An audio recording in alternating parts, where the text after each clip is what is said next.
Greetings, this is the Crunchy Fat, and this will be part 5 and the finale of What If Female Deku Was a Red Lantern.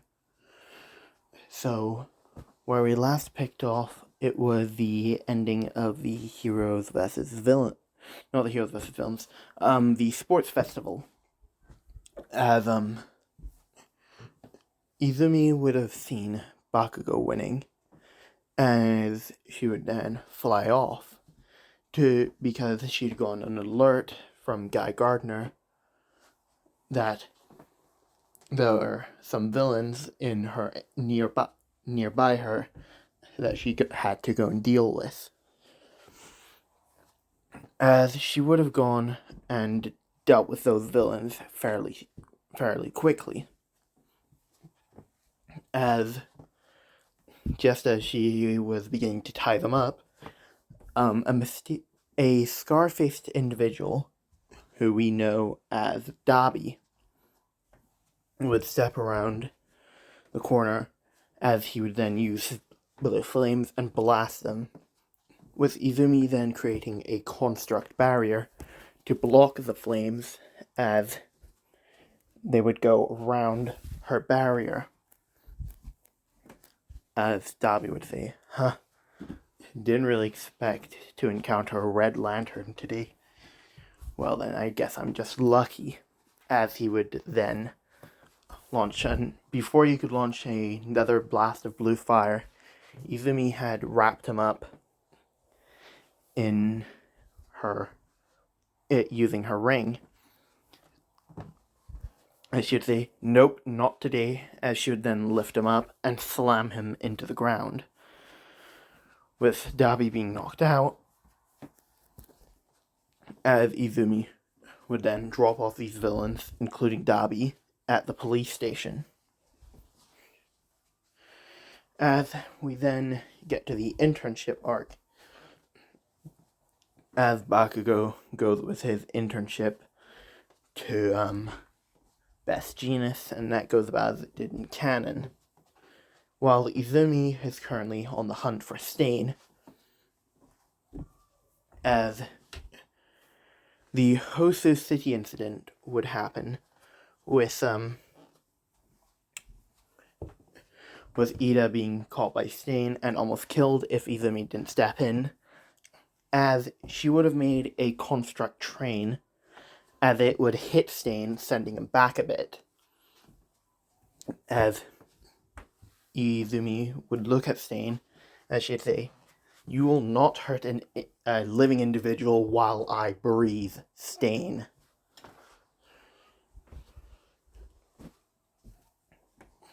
As Stain would say, "A red lantern. You guys are the fakest of all the heroes. You use nothing but rage to get your own way." As Izumi would say, "Well, that's fair enough, but at least I'm making an attempt." As her ring would begin to glow a bright red. As their fight would go pretty amazingly, with Izumi creating a red ring sword, as she would begin to battle with Stain, and eventually she would win it and tie Stain up. Sorry about that. As she'd look down and see that Ida was knocked to the ground, as she would then grab her hand down on Ida's shoulder, her construct arm hand on Ida's shoulder, as she would say, "Don't try to do something like this again. You are being way too reckless." As she would then fly off, leaving Stain unconscious and Native and Ida to get up. As Ida would get up a couple minutes later and take Native and Stain to the police. As we now approach the final exam arc. As Izumi is currently off-world right now, helping Guy run run the Red Lantern Corps. Now hold on, let me go and see what the ship was for this what if again. Okay, so I don't believe I chose a ship for this, so I'm gonna leave this what if ship list. So I'm sorry if I did. I just forgot about the ship. So we continue with Izumi helping Guy Gardner run the Red Lantern Corps.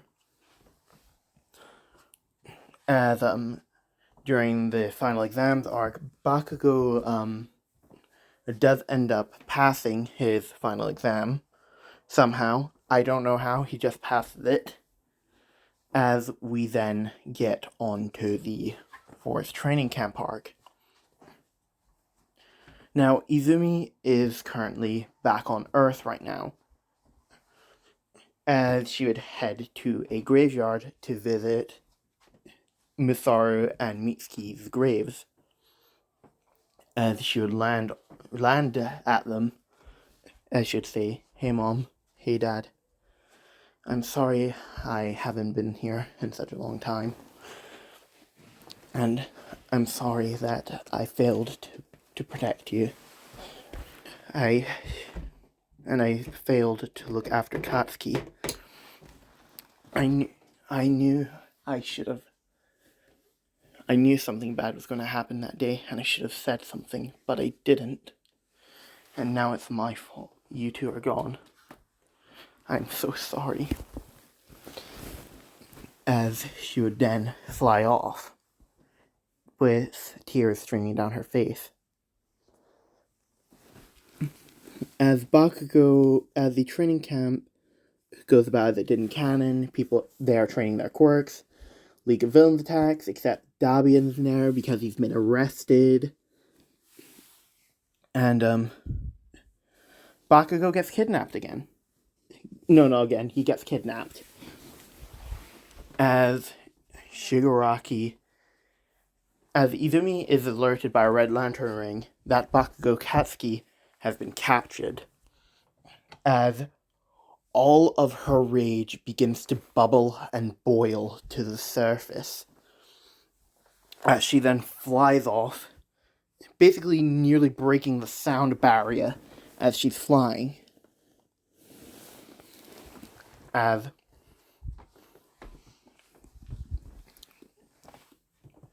Bakugou is being tempted by the League of Villains to join them, as All Might would smash through the wall, and Bakugou would get teleported away like in canon, as he would be teleported to All For One. As when All For One is about to give a speech, he hears a honking noise as you look up, as a red construct semi-truck would crash down onto him. As Izumi would fly down with anger bubbling, with anger just coming from her eyes, as she'd say, "You pathetic excuse for a human. You leave my brother out of this." As this is being broadcasted live, as everybody in Class 1A is shocked to see that Katsuki had an older sister, as Bakugou is surprised that his older sister is still alive. As All For One would come out of the hole that was created by the construct semi-truck, as he would say, "Ah, a Red Lantern. I didn't expect to see one of you here. But luckily, let's just say I had countermeasures put in place." As he'd snap his fingers, as a yellow beam would come out of nowhere and hit Izumi which was about to hit Izumi, but she blocked it with a construct barrier. As she'd look up, as she'd see a member of the Yellow Lantern Corps.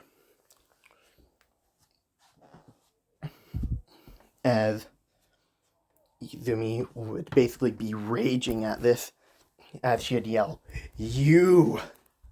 As she'd then fly up and punch them into the air. As All For One would say, Now that she's occupied, allow me to make my offer again. Join the League of Villains. As All Might would come crashing down as they would fight. And during Izumi's fight, she's basically blasting her ring and spewing out napalm vomit.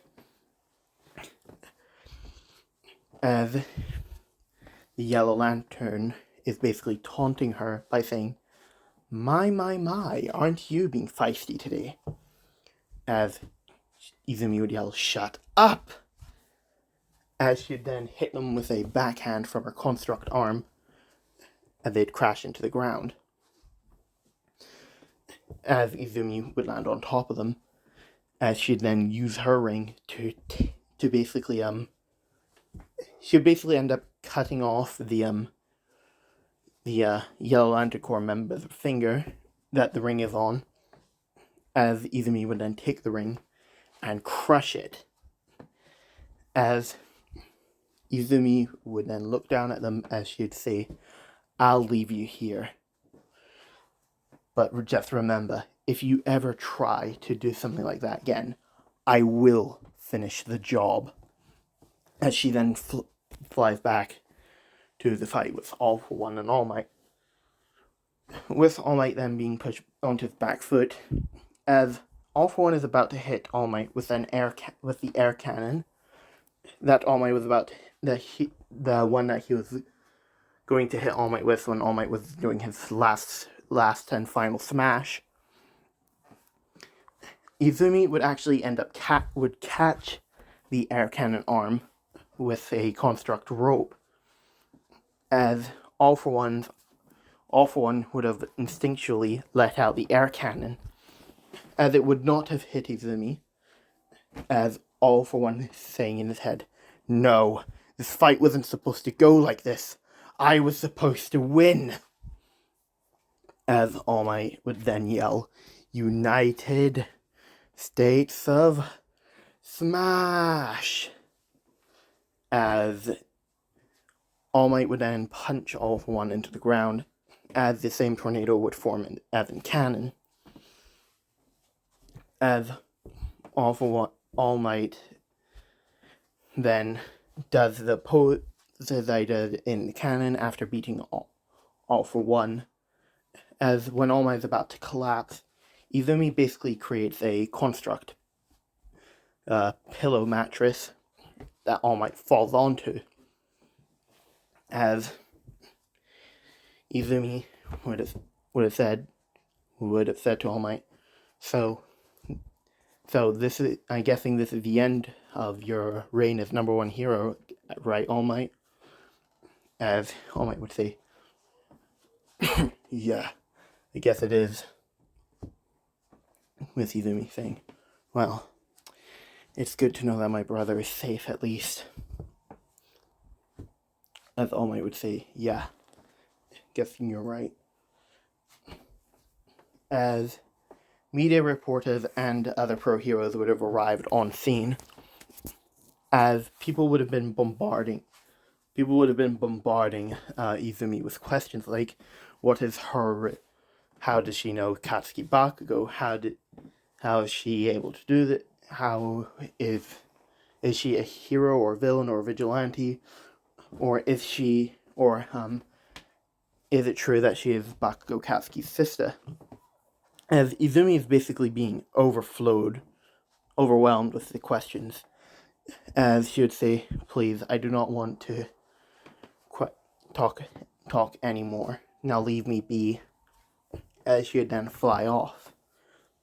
As Bakugou is in an isolated area, as Izumi would land beside him, as she'd say, Katsuki, please, just let me explain everything. As Bakugou would turn around and try to throw an explosion, as Izumi would pull up a barrier, as Bakugou would basically be screaming, why? Why did you leave me that day? I thought you were dead. So why? As Izumi would have walked over to Bakugou, and pulled him in for a hug. As she'd say, "I'm sorry, Katsuki. I thought you were dead, and I was so filled with anger that I really couldn't think straight. So I didn't mean to leave you all alone. I'm so sorry, Katsuki. I do not expect you to give me forgiveness immediately, but I do hope that I get a chance to be a better older sister." As Katsuki would basically begin to cry into her shoulder, as Izumi would say, "It's okay, Katsuki, let it all out. I know you've been bottling this up for a while." As we then move on to the overhaul arc, as Izumi has grown her relationship with Bakugou a lot more, they are acting a lot like siblings. As Mineta had tried to perv on Izumi a lot, as whenever Mineta had tried to do that, Izumi would just put him across the room. As all the girls in Class 1A would just basically clap at that. As the boys are thinking, she acts a lot like her younger brother. As we then get on to we finally get onto the overhaul arc. As the stuff that happens to Deku would happen to Bakugou instead. As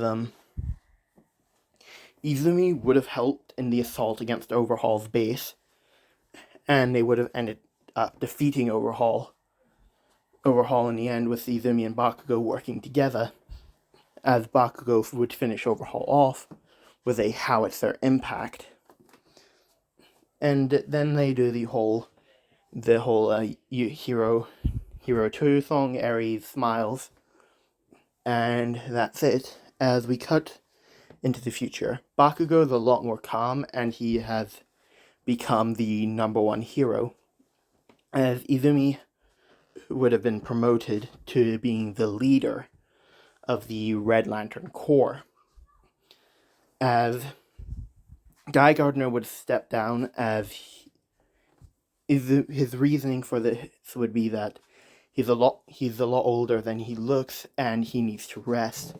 So Izumi shall be taking over a position as leader of the Red Lantern Corps. As Izumi and Bakugou would visit each other often, and Bakugou would end up having kids of his own, and so would Izumi. As that would be the end of this What If. Now, I'm sorry if this does sound a bit rushed, and it isn't as long as the other finales, but I really wanted to get this What If out of the way because it's been shelved for a very long time. Also, I've been working on another What If that I will be releasing later today, but it will be an age-restricted one by me. So those of you who wanted to see it, it will be age-restricted. I'm terribly sorry about that. But anyway, thank you all for watching, and I will see you all next time.